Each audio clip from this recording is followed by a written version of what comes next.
Welcome to Spitbucket, where we are at Scarborough Wines once again, about to taste some Shiraz with Jeremy, the winemaker. It may look familiar to a previous episode we did about Chardonnay a while back, but we've tried to come in exactly the same clothes and stand in exactly the same spots. So for continuity purposes, that's a filmmaking thing. Anyway, right, let's get straight into the Shiraz, Jeremy. Okay, so first up we've got a 2006 vintage of our Shiraz. 2006? Yes. Is that a warm vintage in the Hunter? Well, I guess they're all fairly warm, aren't yeah, they? it was the end of the drought years. So 2007 was our last drought year, and then it broke, and we've been sort of back to normal seasons. So yeah, not severe drought, but you know, warm and rain at the right time. So it was a pretty good vintage. Okay. So, and Hunter Shiraz is one of sort of Australia's original wine styles, isn't it? Exactly. So it goes all the way back to James Busby and the 18-something or others. Yeah, exactly. And yeah, it's a pretty enduring style. It's been in and out of fashion over the last, you know, however many years it's been. But thankfully, it looks like it's coming back into fashion again. Yeah. The medium-bodied, you know, Shiraz, you know, easy drinking style is, you know, is good. All right. Well, let's have a taste. Is there anything special you do in terms of the making of this Shiraz? Well, it's everything we do apart from some of our Semillon's mechanically harvested, but we're aiming to pick it at night. So we try not to pick any earlier than about 1 o'clock. And why would you do that? Well, we're looking for the fruit to be cool when it comes in. So that helps with reducing oxidation and retaining those sort of more delicate fruit flavours. Once it gets into the winery with the reds, basically goes through the crusher. We try to retain a fair bit of whole berry. Yep. And we actually goes through our heat exchanger where we chill it down to a sort of 4 to 6 degrees, and we cold soak it until it comes up to temperature for 15, 16 degrees, and then we inoculate it. So depending on the season, how warm it is in the winery, it can be 4 to 6 days of cold soaking before we start fermentation. A lot of our fermentation we actually do in grape bins, so once fermentation starts, it is hard to control the temperature. So we will, you know, fermentation will sit anywhere from sort of 20 to 24 degrees, and then rise. We let it run away right at the end, so that we make sure fermentation finishes. That we don't end up with 1 or 2 Beaumont of sugar. Okay. And that's usually over in about a week, and then we think about pressing it out. And how long does this wine spend in oak? Well, it depends on the season, whether the fruit weight's there or not, but anywhere from 12 to 18 months. And we use newer and older oak. There is a reasonable amount of sort of 3 and 4 year old oak in this wine as well, and that I think that comes through as a character in the wine. And we'll release it as a 3 to 4 year old wine. Let me get my nose into this. First thing I got when I first smelled it was actually a kind of aniseed and licorice character. I don't know if you ever see that. Is that something? Yeah. To me, a little bit of Vegemite. And the sort of leathery character that you get sometimes in the Hunter coming through. A bit of earth and leather, which I mean, I think can be confused a bit at times, where people think, oh, it's Brettanomyces now, and I think we have a regional character which is earth and leather that is separate to the breadiness as well. I mean, you can have brettiness that gives you that sort of character. You can. I don't mind a bit of Brett. Yeah. Brett's a friend of mine. Yeah, I think in moderation is good. So, but there is definitely a regional character that is that. And I mean, we've got a few winemakers who are concerned about Brett, and they have sent their wines off for testing, and it's not showing any of those levels, even though it's showing earth and leather. So, on the palate, actually a lot more of the fruit comes through, so there's still lovely black currant and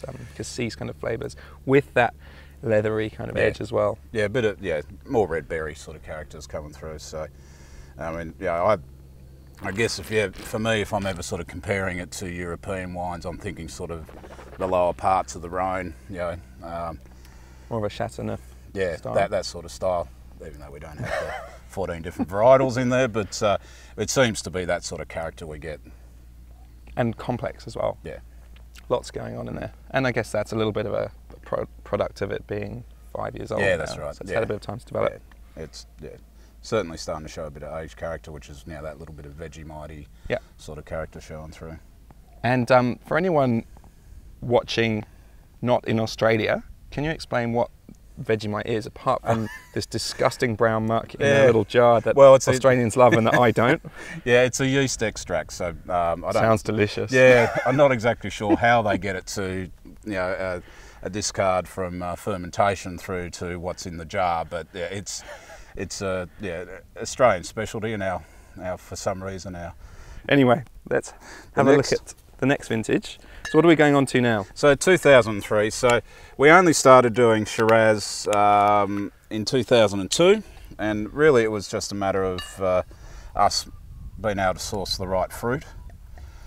So this wine is actually, so I should say with the Shiraz, it is fruit that we buy in, so it's not fruit that we grow. Okay. And right behind us, where you can see the contoured planted vines sort of in the distance there, this is where this fruit came from. So. Okay, so it's within sight of exactly. the house. That's same, good exactly, we can see what was happening. So the same soil types we have here, like the nice red rich clays. So 2003, I think probably is one of the better vintages out of the Hunter for some time in reds. Yeah, I've heard that before. Yet another drought year, and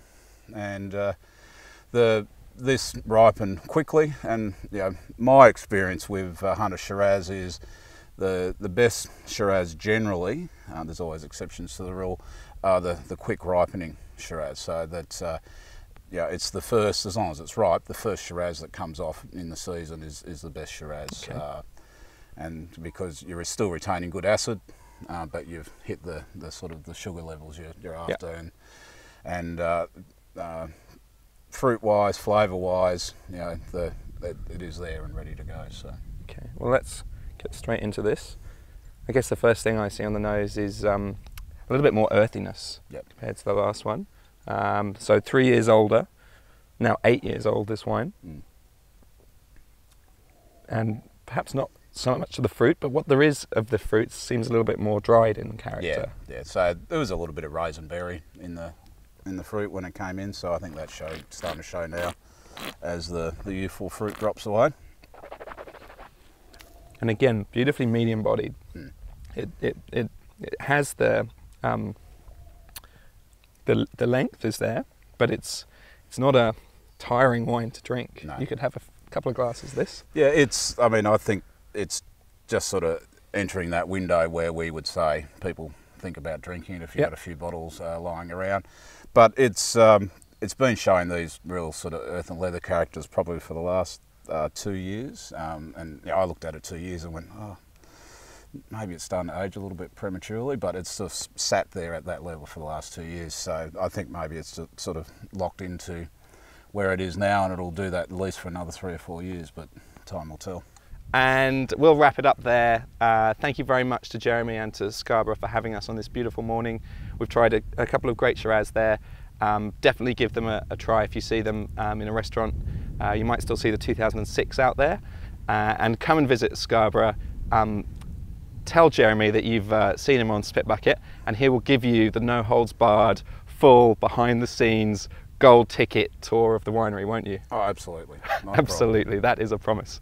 And if you do come up here, or if you've had an interesting Hunter Shiraz recently, leave a note at the bottom of the video and let us know what you think. And there's lots to be said about Hunter Shiraz, that's for sure. So thanks again to Jeremy. Cheers. Cheers. This has been Spitbucket, where we spit so that you don't have to. Ciao.